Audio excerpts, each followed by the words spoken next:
Rencontre à Ouagadougou ce 26 janvier des ministres des Affaires étrangères des pays de l'Alliance des États du Sahel, le Burkina Faso, le Mali et le Niger pour discuter de leur retrait de la CEDEAO. Les détails à retrouver dans cette édition et puis il sera aussi question dans ce journal des États-Unis d'Amérique qui ont mis en pause leur financement pour une durée de 3 mois. Quelles conséquences? La réponse dans quelques instants.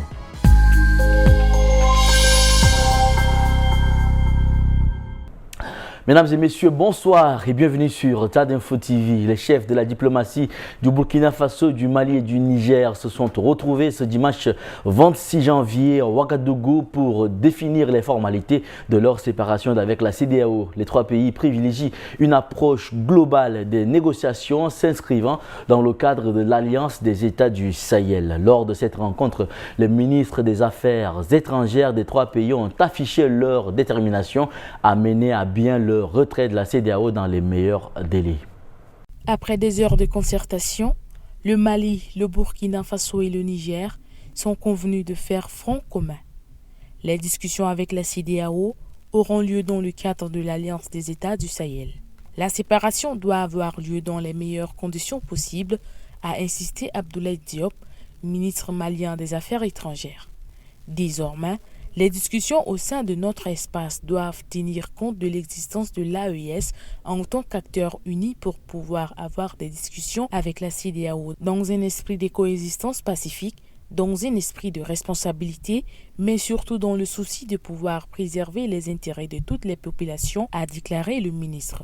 Les trois pays sont prêts à engager un dialogue avec la CEDEAO pour apporter des solutions aux préoccupations des populations et de leur État, selon le ministre malien des Affaires étrangères. Je rappelle que dans ce cadre, nos chefs d'État restent totalement attachés à l'idéal panafricain, mais aussi à promouvoir l'amitié, la fraternité, la solidarité entre les peuples de l'AES, mais aussi entre les peuples ouest-africains, mais aussi au-delà entre peuples africains, y compris la diaspora de nos pays, souligne Abdoulaye Diop. Le chef de la diplomatie malienne a reconnu que les pays de l'AES traversent des situations difficiles, pourtant leur population reste debout envers et contre tout, assure-t-il. 2 jours après la mise en pause des financements américains pour une durée de 3 mois, des centaines de programmes sont menacés. C'est le cas de PEPFAR, ce plan de lutte contre le VIH-Sida déployé dans 55 pays qui a permis de sauver en 20 ans plus de 25 millions de vies. Au Malawi, au Zimbabwe, au Mozambique et en Ouganda, le professeur de médecine François Ventor de l'université de Johannesburg décrit depuis ce week-end une plongée dans l'inconnu. Les gens paniquent sur le terrain. Si le financement de PEPFAR est complètement arrêté dans un pays comme l'Ouganda par exemple, ça veut dire que personne ne pourra plus avoir accès aux médicaments antirétroviraux et que des centaines de milliers de personnes mourront. Nous n'avons aucune communication des Américains sur l'avenir de ce plan et ce manque d'informations fait très peur. Au-delà des traitements, le plan de lutte américain contre le VIH permet de soutenir le personnel médical, finance dans une trentaine de pays d'Afrique des campagnes de dépistage et de prévention. Ces programmes sont en place depuis 20 ans, rappelle François Ventor. Ils ont profité à des millions de personnes et s'adressent aux populations les plus exposées au VIH. Et les résultats sont exceptionnels. L'arrêt de ce programme serait terrible. D'après un haut responsable du Centre de prévention des maladies, l'Africa CDC, les pays du continent pourraient se tourner à l'avenir vers d'autres partenaires internationaux, à moins que les gouvernements africains ne s'accordent eux-mêmes pour financer ce programme de santé. Le chef de l'armée soudanaise, le général Abdel Fattah al-Burhan, a retrouvé dimanche son quartier général à Khartoum, quartier qu'il avait dû abandonner en août 2023 à ses rivaux paramilitaires des forces de soutien rapide FSR. Ce retour intervient 2 jours après une attaque sanglante de drones contre le principal hôpital d'El Fajer, la capitale du Darfour Nord dans l'Ouest, assiégée par les FSR qui a suscité l'indignation des Nations Unies et de l'Arabie Saoudite qui finance cet établissement. Nos forces sont au meilleur de leur forme, a déclaré le général Burhan dans le quartier général selon une vidéo diffusée par l'armée.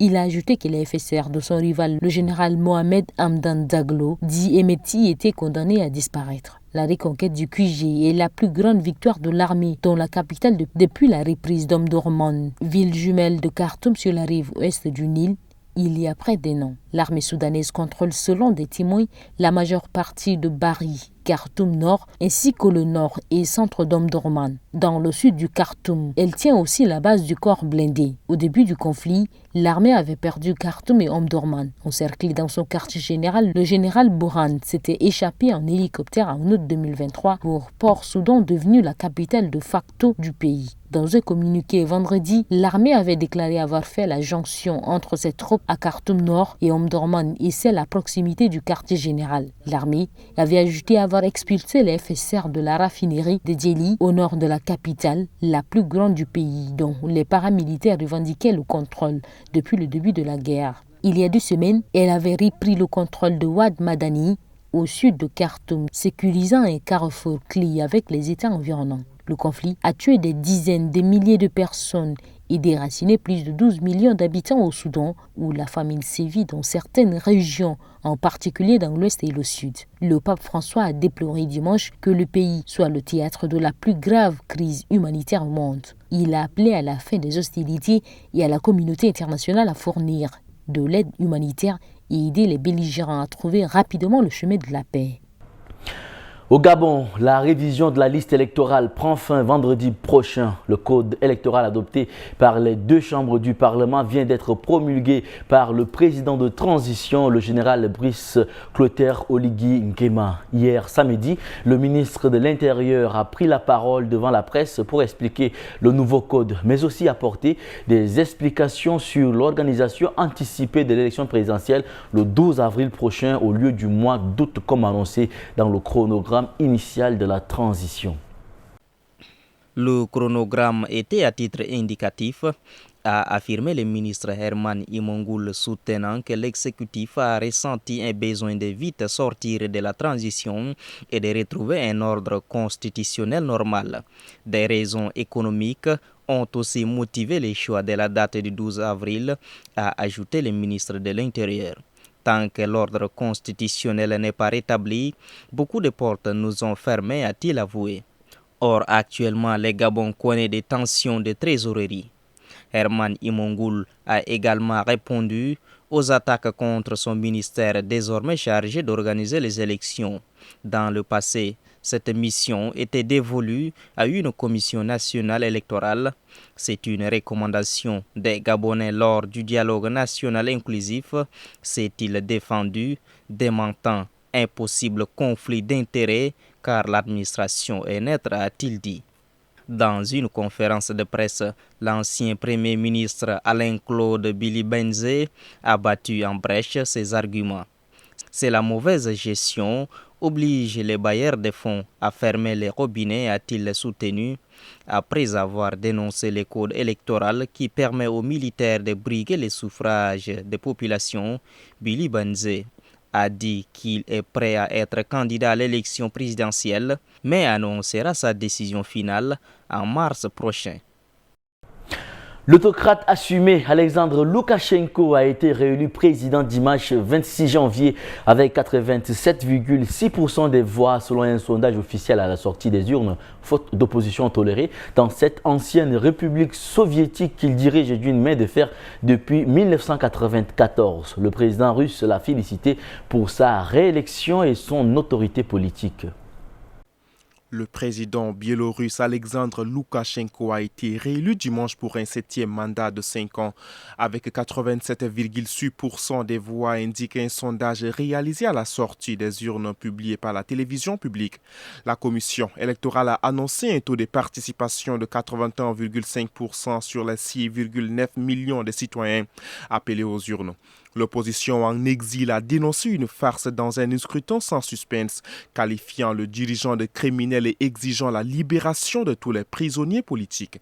Au cours de la journée de vote, le président biélorusse, proche allié de Moscou, a qualifié son pays de démocratie brutale après avoir voté. « Nous avons une démocratie brutale au Biélarus », a-t-il dit à des journalistes, ajoutant que les prisonniers politiques détenus dans le pays pouvaient solliciter une grâce, mais excluant tout dialogue avec l'opposition en exil. Il a appelé ceux qui ont participé aux manifestations de 2020 à se repentir. Il a reconnu que ces manifestants avaient été exclus de certains emplois, affirmant qu'une nouvelle chance leur serait octroyée s'ils reconnaissaient qu'ils ont eu tort, ajoutant « Nous ne poursuivrons pas tout le monde, mais nous les surveillons ». Les États-Unis et l'Union européenne ont dénoncé avant l'annonce du résultat un scrutin non démocratique en raison de l'interdiction des médias indépendants en Biélorussie et de l'emprisonnement ou de l'exil des principales personnalités de l'opposition. L'Union européenne continuera à imposer des mesures restrictives ciblées contre le régime d'Alexandre Loukachenko après la mascarade que constitue l'élection présidentielle en Biélorussie, a souligné la chef de la diplomatie européenne Kaja Kallas dimanche. La démocratie exige des élections libres, équitables et transparentes. Ce n'est pas le cas en Biélorussie, a-t-elle estimé.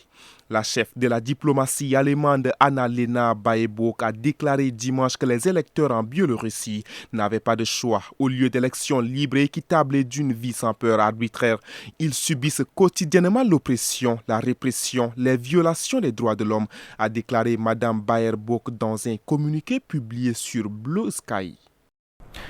C'est avec cette dernière information que nous mettons fin à cette édition, mesdames et messieurs. Merci de l'avoir suivi. Très bonne suite de programmes sur Tchad Info TV, votre chaîne d'information.